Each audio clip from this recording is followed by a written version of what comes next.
उतार लो, वीडियो बना रहे हैं। 15 दिनों की विशिष्ट यात्रा परिसंपन्न करने के पश्चात आज 19 जुलाई 2023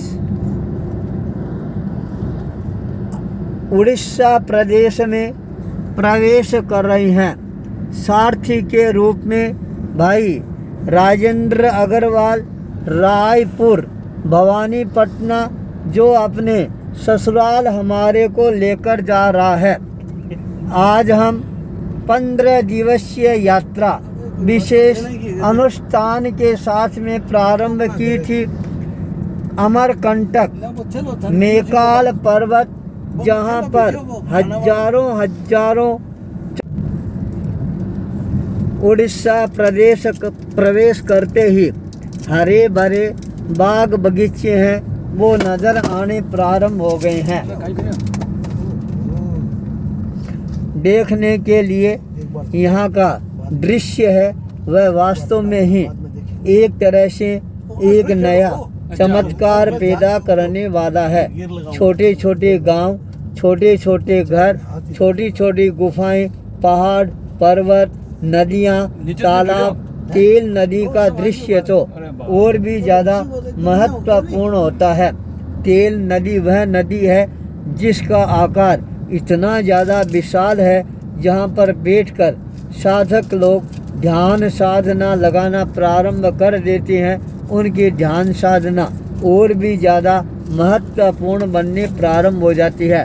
अमरकंटक की यात्रा जो हमारा 4 दिन का प्रवास रहा, बाबा कल्याण दास के आश्रम में, कल्याण आश्रम में लगभग हमने वहाँ पर अनेकों खखंदर पुराने संतों के आश्रम, तपस्या स्थल, धोने स्थल और गुफाएं देखी, जहाँ पर मेकाल पर्वत के चारों तरफ वह शीन आज भी आंखों के सामने तरोताज़ा नज़र आ रही हैं।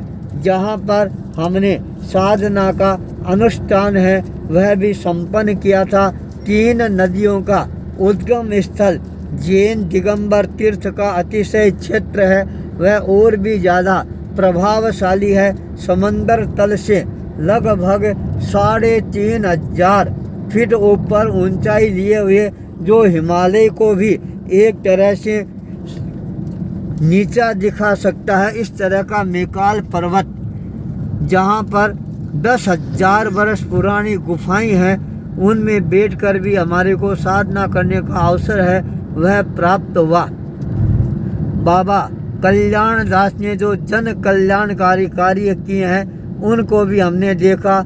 स्कूल है, कॉलेज है, हॉस्पिटल है, और सबसे बड़ी उन्होंने वहाँ पर एक गौशाला है जिसका निर्माण कराया। 20 बीघा के अंदर, 15 बीघा के अंदर गायों को चराने के लिए हरियाली, 5 बीघा के अंदर रहने के लिए सारा स्थान देव रमन जैसा नज़र आता है।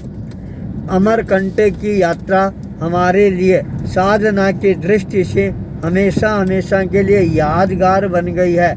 अब बाबा कल्याण दास का यह निवेदन है, आपको हमारे डोल आश्रम में पधारकर कम से कम 2 महीने तक वहाँ पर आपको साधना का दीप है वह प्रज्वलित करना है।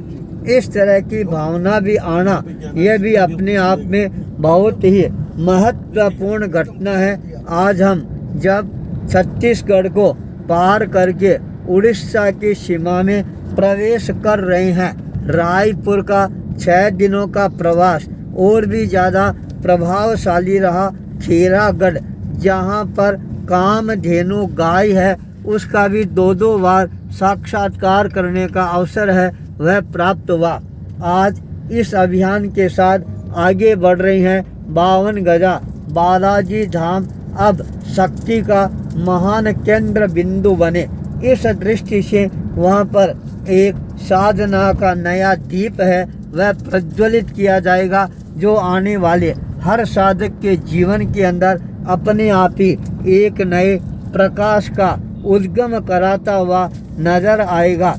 एक बार साधक 52 गजा तीर्थ में प्रवेश कर लेगा, फिर वहाँ से बाहर निकलने का नाम नहीं लेगा। यह तेल नदी का दृश्य हमारे सामने है।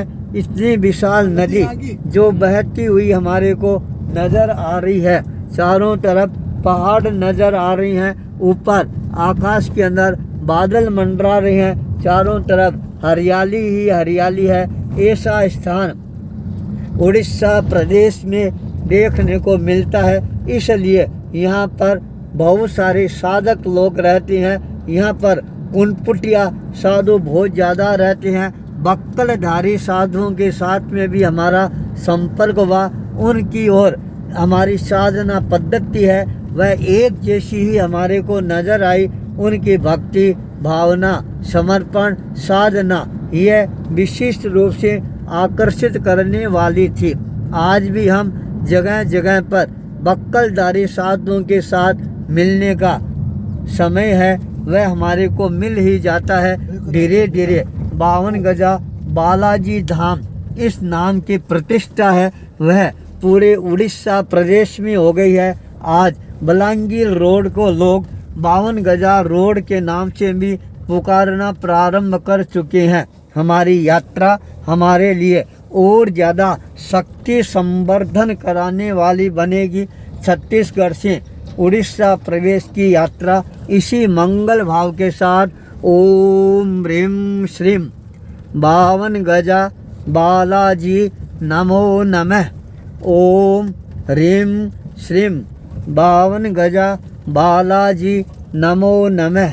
ओम ह्रीं श्रीं 52 गजा बालाजी नमो नमः।